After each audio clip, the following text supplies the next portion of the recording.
Hello, and welcome to Simpleth, as in the simplest approach that could possibly work. First off, what is Simpleth? Simpleth is a free app for your smart device. It's written as a React Native cross-platform app for Android and Apple iOS compatibility. Simpleth is an app that creates and holds a set of your cryptographic keys, so in that respect it's a digital wallet. Simpleth gives you a couple of ways of using those keys to do useful things, and I'll demonstrate those in a minute. Just to note, Simpleth works standalone without any cell phone or Wi-Fi access required, so it will work in airplane mode. And Simpleth is public and 100% open source software at the link below. Before we get to the demonstration, however, we have to talk about app permissions. Now, the way permissions are granted and requested on Apple and Android are different. This example at the left is the Android version of setting the permissions on an app. And in this case, Simpleth needs access to the camera in order to communicate with other devices over a short-range optical channel.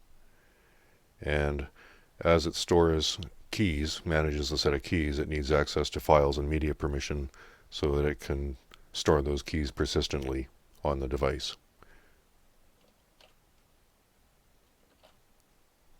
And that's it for the slide talk. In the next part, we're going to do a demonstration from the desktop environment.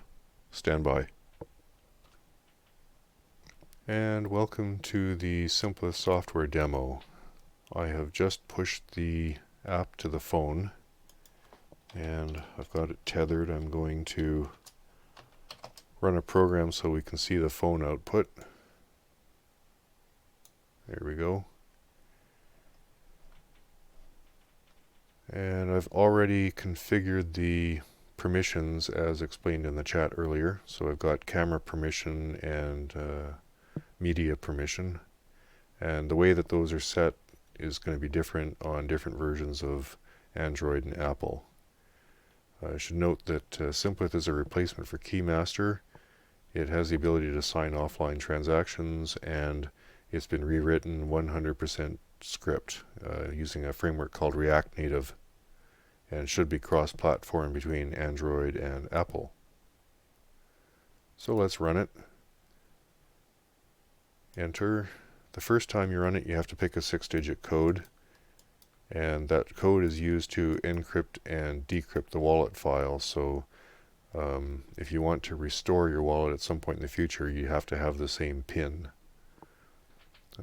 Now I'll show how the backup works. Here I've got a test key that I've already created, and when you click backup restore and then click copy, what it does is it copies the encrypted wallet file into the clipboard, and then at some point in the future you come back into the same app. Let's say you lost your phone, got a new phone, and installed the app from scratch. You would come in, use the same PIN, and then go restore, and then put the same sequence of characters that you copied before from your backup. Restore, and as long as it decrypts, you get the same wallet back. If you used a different PIN, you wouldn't get this. One thing we should show is creating a new key. Now what's going on here is we have to create a random number. A key is just a big random number. Here we're combining a random number generated by the computer with keystroke timing generated by me, and a hash of the sequence, which is also generated by me, and combining all that stuff together into a very random number. We'll call it testing 2. And it kicks me back out to make sure that I have to put in the same PIN, and I should see my keys. Yep. Okay, now we have these keys. Let's show what we can do with them. I've clicked on the testing key, and it's showing me the key in two forms. Yeah, I can see it as an elliptic curve public key, or I can see it as an Ethereum address. And as I switch back and forth, the picture, which is a quick read or QR code, changes, and the text below also changes. Now, the text and the QR code are showing the same information, just in two different forms. One is picture form that can be read by a computer, and one is text form for reading by humans.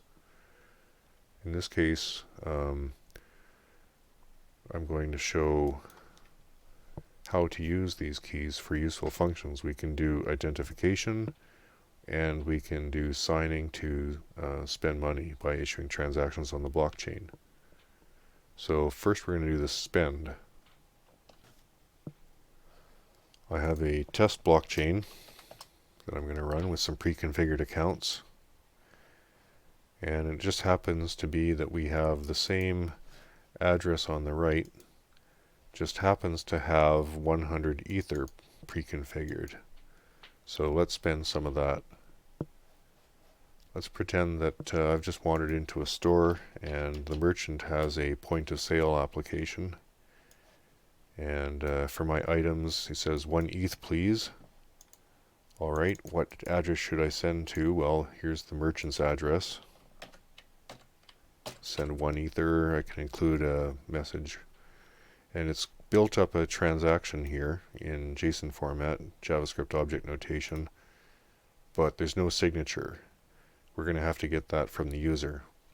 So the merchant would say, okay, user, please sign this transaction if you're happy, and the user would say, yep, that looks right.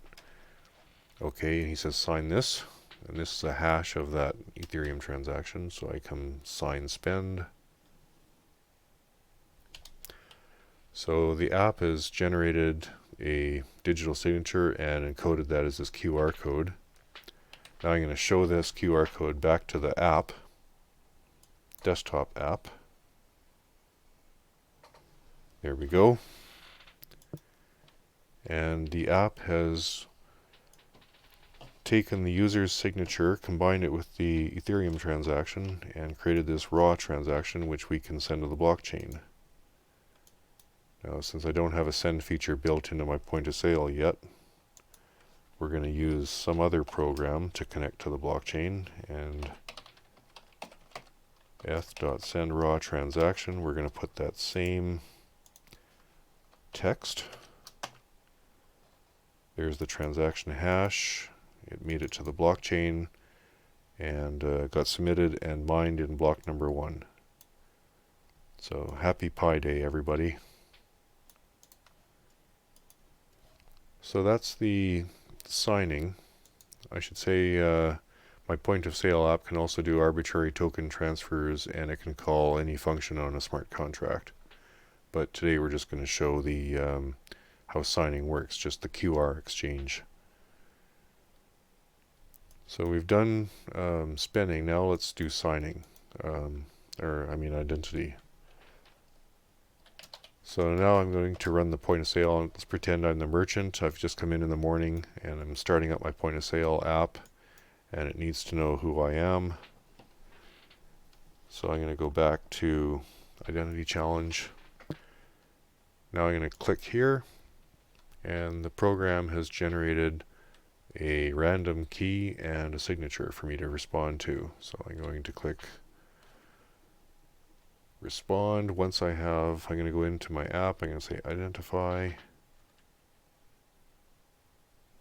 There we go. It's created a response to the challenge, and all this does is it signs the challenge in such a way that the challenger is going to know for sure that I have the public key that I just used to sign this challenge with. So now respond. There we go. So now the app knows who I am, and it can go out and say, okay, for that public key, we know it's this Ethereum address, and we know this Ethereum address has this balance. You notice that's less than 100 because we just spent 1 as we sent it to someone else, and a little more for the gas. So there you go. We've used the same app on the phone to do 2 different use cases. One just identification, and one to actually make an Ethereum transaction. It's as simple as scanning a QR code and showing a QR response back to the program that asked. Very easy for the user. So that's it for now. Thank you very much for listening this far, and we hope to bring you more use cases in the future. Have a good one.